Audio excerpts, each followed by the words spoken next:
the really cool thing about what we do and that people don't understand is that everything that we use on a daily basis, right? The plastic in our mouth, the tires on our car, the gas in our car, the clothes that we wear, everything comes from an industrial manufacturing facility. And that production equipment has to be cleaned to be able to produce all of the materials that we use every day.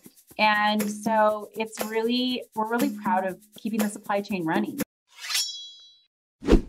Welcome to Business Ninjas, brought to you by WriteForMe, where you'll hear from business leaders who are out there growing their business and slaying it every day. Learn from the masters. Let's get started.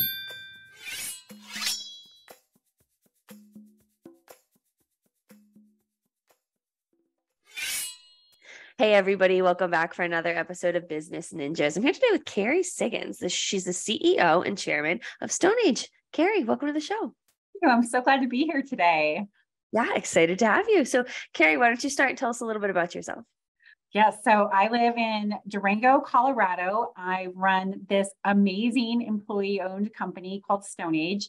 Our primary business is in the hydroblasting industry, and people are like, "What is that?" We make basically high-tech squirt guns on steroids. So your pressure washer that you use at your house to clean your driveway off. Well, this is something that's much higher pressure, like 10 times the pressure. So our tools and equipment are used in refineries, petrochem plants, anywhere you use ultra high pressure water to clean. So I love what I do. I'm also a mom, a wife, a speaker, and a writer, among other things. Among many other things. Wow, that's terrific. So, it sounds like StoneAge has a lot of different kind of applications. It sounds like there's a lot of different capabilities. Talk to me a little bit more about StoneAge before we dive into, you being a writer as well. Sure. So the company was founded in 1979. I always remember because it was 1 year old when I was born. I love to tease founders about that. But now I don't get to tease them anymore because I'm getting old too. But it was founded around developing a mining tool. The founders met at Colorado School of Mines, which is my alma mater, a really small but prestigious engineering school here in Colorado. And they made a tool to drill holes in rocks with water, basically. And they pivoted away from mining, thank goodness, because mining is such a cyclical business, and into industrial cleaning. When someone said, "Hey, if you can drill holes in rock with that thing, maybe you could drill, the plastic out of this pipe." And that's how we pivoted. And so I came on board in 2007 to take over for the founders. We're employee owned. We're actually 100% employee owned. So we had this vision of broad employee ownership where all of our employees get to share in our success. And we have what we call the Own It culture here. You can see it all in my video or in my on my posters here behind me. And it's very much about teaching people how to think and act like owners. So they have autonomy and power over their own work and decision making, and then also get to benefit from the success of the company. That's fantastic. And I think this is a really great segue. You and I have had conversations off camera kind of about, your writing and your new book that's launching soon. Tell me a little bit about that. So yes, my book is called The Ownership Mindset, a handbook for transforming your life and leadership. And it's my journey to figuring out how to be a leader and run this kind of company. So I was hired when I was 28 and I had very little experience. The founders just saw something in me that they said, "Oh, we want to do something different with our company. We don't want a traditional candidate to come in here and become general manager and eventually CEO." So, but I had no idea how to own it. In fact, the reason why I came to Durango, where we're headquartered, is to come back home, to move back in with my mom, because I had got myself in a little bit in over my head with substance abuse issues and living beyond my means. And so it was kind of this reset around personal responsibility and understanding myself and really stepping into a leadership role. So the book is this journey basically from rock bottom, why and how I identify with work and why it's so important to find purpose and meaning in work. And then how do you lead your team or company to think and act like owners? So it's really this handbook on how to do what I did. Oh, I think that's a fantastic story, Kerry. So if you, not to give the book away, but if you had to give one piece of advice, to someone listening from the book or your own personal experience, what would that be? It really is this idea of personal responsibility, that that you are responsible for everything that happens in your life. And I know that that can sound a little bit harsh and maybe overwhelming for people, especially because there are certainly things that happen to people that they did not deserve or did not ask for, wrong place, wrong time kind of thing. But you still can be in charge and be responsible for your mindset and how you choose to react or respond to the adversities that we face in life. But if you want to change your life and change your situation, if you want to be happy and successful, you have to take responsibility for your life.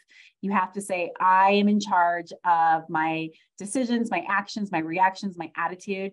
And it's so self-empowering when you take responsibility, because then you can change your situation. I think that's a great piece of advice. And, it's something that can often be lost, and people are quick to blame other people or, play the victim as well. So taking that personal responsibility is so important. That's such a good point. People often think that the opposite of responsibility is irresponsibility, and it's not. It's blame. When you don't take responsibility, you're blaming situation, you're blaming time, you're blaming another person, you're blaming yourself.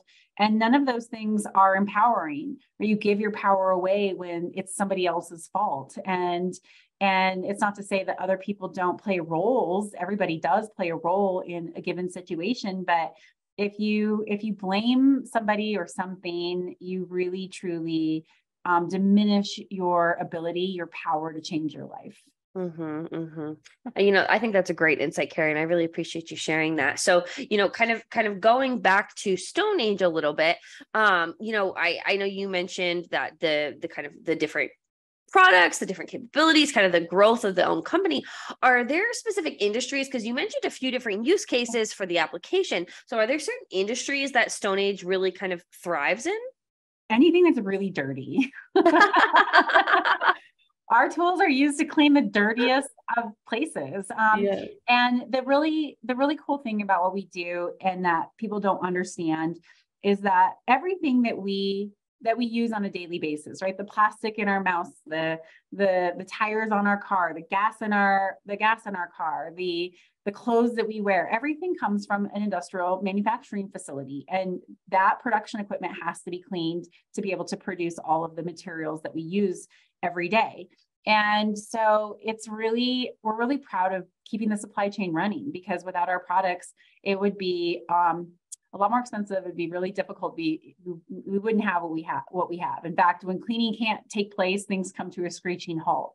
So, that's one of the things that we're really proud of. And so it's our tools are really good for anywhere you'd use high pressure water to clean. And so food processing, refining, petrochem, pharmaceuticals, shipyards, right? Like ships have to be cleaned. All of the piers on, say, the windmills in the ocean, like all of that has to be cleaned.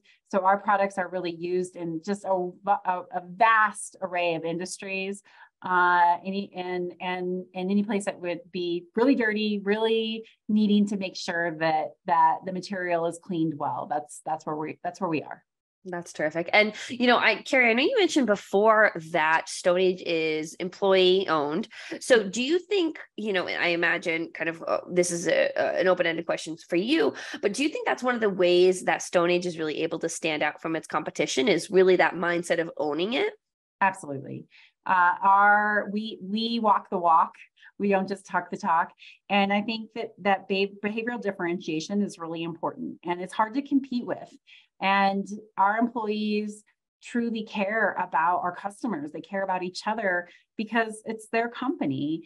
And so, one of the best compliments I get is when a customer comes to visit us here at our headquarters in Durango or one of our branch offices around the world, and they say, your employees, they're so proud of what they do, and they seem like they actually like each other. Can I get a job here? And so that kind of customer loyalty that's created, because not just because we're solving problems, but because people can really feel that we're different, I think it absolutely has translated into why we're so successful. I think that's terrific. And, I love the growth that you have explained, kind of, from when you started back, I think you said in 2007. So kind of talk to me a little bit about the plans moving forward for growth. Yeah, so we're in the middle of a transition from a manufacturing company to a technology company because this is a tough industry and there are skilled labor shortages in every industry. We really feel it because people don't want to do this work. It's tough work, dirty work, it's dangerous work. And so there's definitely an evolution going towards more robotics.